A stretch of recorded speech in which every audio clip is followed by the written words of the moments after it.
오늘 말씀은 요한복음 5장 1절부터 10절에 있는 말씀으로 제가 38회 된 병자입니다.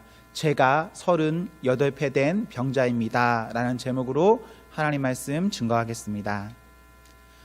주일 오후 1시 30분이면 청년들은 1층 예배실에서 모여 예배 드립니다. 청년들은 사도신경을 먼저 고백하고 20분에서 30분 정도 찬양을 합니다. 지난 주일 청년들이 찬양을 하는데 오늘 본문을 배경으로 한 찬양을 하였습니다. 찬양 인도를 하는 청년이 갑자기 이 본문을 읽었습니다. 그런데 이날 이 본문이 저에게 참 많이 와 닿았습니다. 왜냐하면 5절을 한번 보시겠습니까?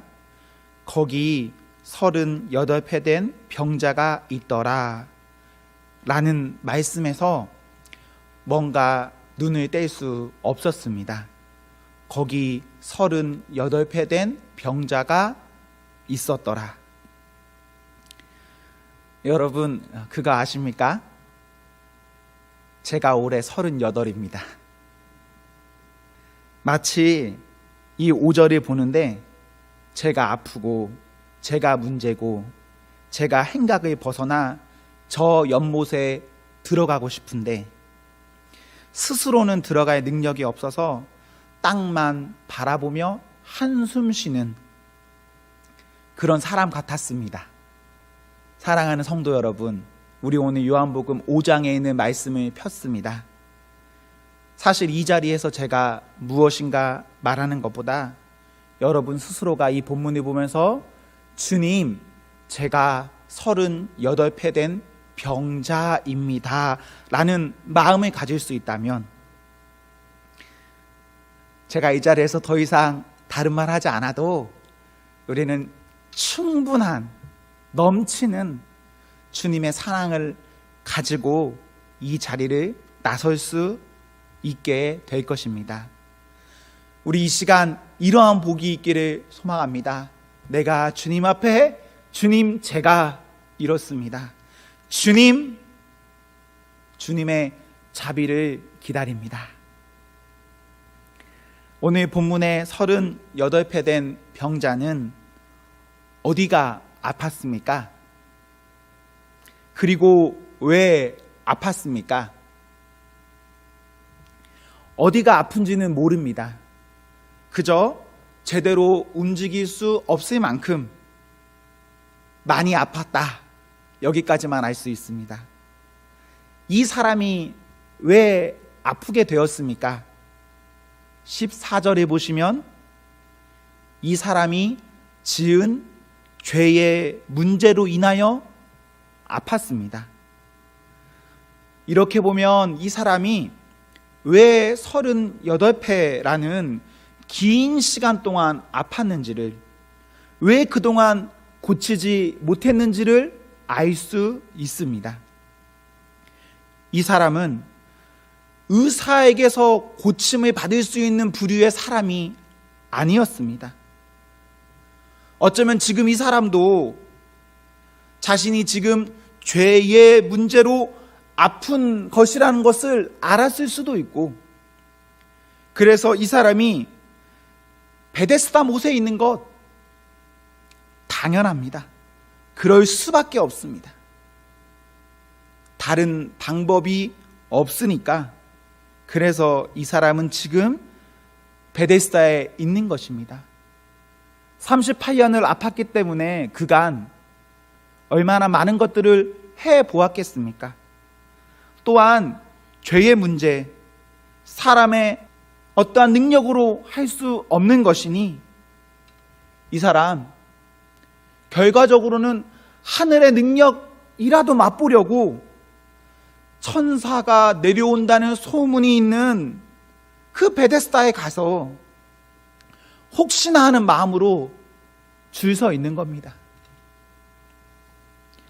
마가복음 5장에 보시면 혈류증으로 예수님의 옷자락을 만진 여자의 기록이 있습니다.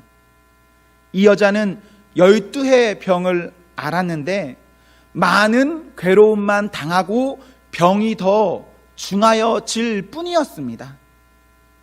그때 예수님 만났습니다. 사람이 할 수 있는 일이 있고 사람이 할 수 없는 일이 분명 있습니다. 중요한 것은 내가 어떤 이유로 문제되었든 예수님 만나면 구원 받습니다. 몸이 아픕니까? 죄의 문제입니까? 어떤 문제가 저희에게 있죠? 예수님 만나면 삽니다. 그래서 우리는 땅만 보며 살 것이 아니라 하늘을 보며 살아야 합니다.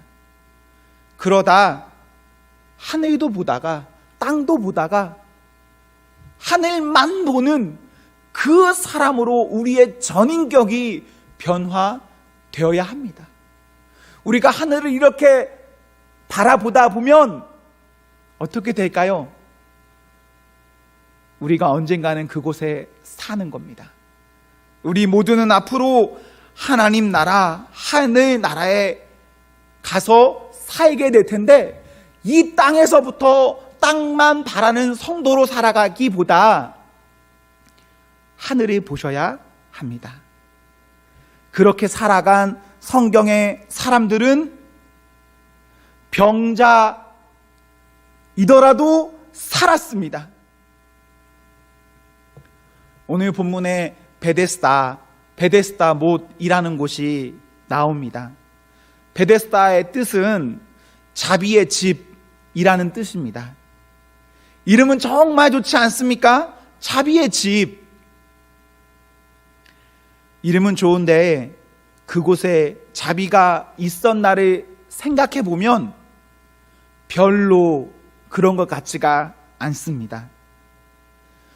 7절과 같은 병자의 호소가 그렇고 2절과 같이 베데스다 못의 위치가 그렇고 3절과 같이 많은 병자, 어려운 사람들이 모여 있었다는 점에서 말이 자비의 집이지 환자들이 대충 모아놓은 집단 수용소 같은 느낌이 베데스다입니다. 아픈 사람들이 많았다. 아픈 사람들을 도울 사람이 없었다. 제물로 바쳐질 양이 지나는 문 곁에 있었다.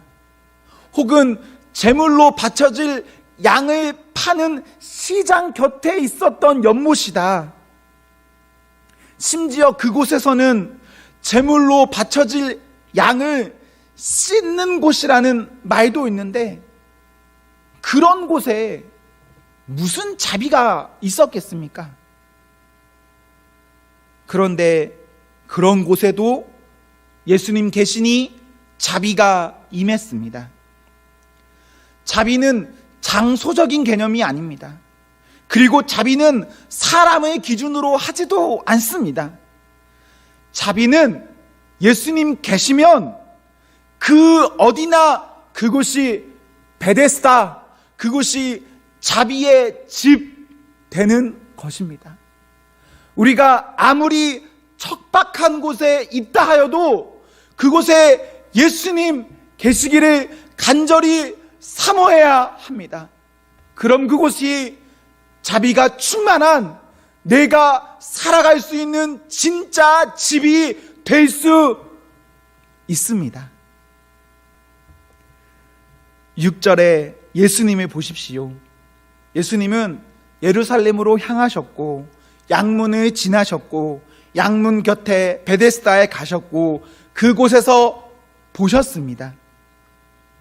사의 소망, 나음의 가능성이 없는 어떤 힘든 사람을 찾아가서 보셨습니다. 그에게 말을 건네시고 또 그에게 일어나 가라 하십니다. 이러한 예수님의 바라봄, 가라 하심, 이것들을 통해서 병자는 나음을 받습니다. 이러한 일이 쉬운 일이었겠습니까? 우선 병을 고치냐 고치지 못하느냐 이런 것을 떠나서 지금 이러한 예수님의 행동들은 어려운 일입니다. 선뜻 할 수 있는 일이 아닙니다. 누가 이런 곳에 가고 싶겠습니까? 누가 이런 사람에게 말을 건네고 싶겠습니까? 누가 명절로 인해서 예루살렘 성전에 왔는데 부정하게 병자를 만나서 명절도 제대로 지내지 못하고 싶겠습니까? 그런데 예수님께서는 하셨습니다. 예수님께서는 별로 선뜻 사람들이 다가가기 싫어하는 그곳으로 가셨는데 우리는 이것을 예수님의 자기 희생이라는 말로 생각해 볼 수 있습니다. 예수님 자기 희생하셔서 베데스다 그곳에 가셨습니다. 저는 오늘 본문을 통해서 단순히 예수님께서 나를 만나러 오셨다 이것에 감사합니다. 내가 어떤 나음을 입었냐 입지 못했냐 입으면 더 좋겠지만 그것에 감사하기보다는 오셨다라는 것에 감사합니다. 나는 38년이나 병자 되었고 별 소망이 없고 죽지 못해 사는 사람인데 그런 사람에게 예수님이 오셔서 뭐라도 아무 말이라도 말씀해 주셔서 그냥 감사합니다. 7절에 보십시오. 지금 이 사람에게 가족이 친구가 남아 있었겠습니까? 마가복음 2장에 보시면 친구들이 있으면 지붕이라도 뜯습니다. 이 사람 곁에는 아무도 없는 것입니다. 그런 상황에 예수님 오셨습니다. 사랑하는 성도 여러분, 그거 아십니까? 사람은 몸이 아파서 죽기도 하지만 외로워서 마음이 아파서도 죽습니다. 그런데 우리 예수님 오늘 이 본문에서 사람 살리셨습니다. 이 본문에서 몸이 아픈 사람이 살리셨다 뭐 이렇게 말하기보다는 마음이 아픈 사람, 두렵고 외로운 사람, 힘든 사람에게 예수님 살 소망 주셨습니다. 세상은 혹은 일반적인 사람들은 이런 상황을 보면 어떻게 말하냐면 10절에 보십시오. 베데스다에 오지도 말을 건네지도 않으면서 어떤 도움도 주지 않으면서 나의 나음을, 나의 은혜 입음을, 나의 자비 입음을 부정하고 내가 계속해서 병자로 있기를 바랍니다. 나의 아픔이 병의 문제든 죄의 문제든 그 어떤 문제에 있더라도 아픈 건 아픈 것입니다. 그렇게 아프게 38년 동안 살았는데 그런데도 세상은 나의 나음을 축복해 주지 않습니다. 이것이 세상입니다. 이런 세상에서 예수님께서는 이것과는 다르게 오셨고 말씀하셨고 나에게 소망을 주셨고 나에게 실제적으로 나의 아픔을 치료해 주셨습니다.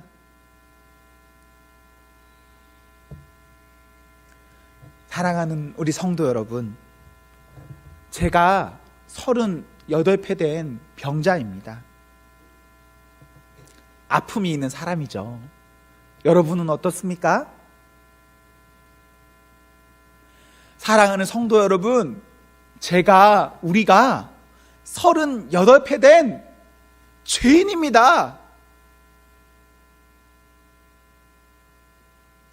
우리 하나님 앞에 제가 이런데요 라고 우리 스스로를 고백하시고, 또 우리 하나님 만나서 우리가 하나님 주시는 위로하심, 안아주심을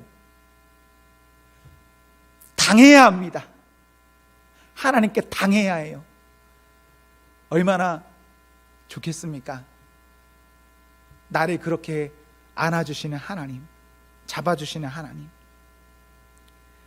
저희 모두가 병자된 이러한 마음을 가지고 예수님 만나서 예수님으로 사는 그런 성도이기를 기원합니다. 사랑하는 성도 여러분, 예수님 때문에 행복하십시오. 성령 충만하십시오. 아멘.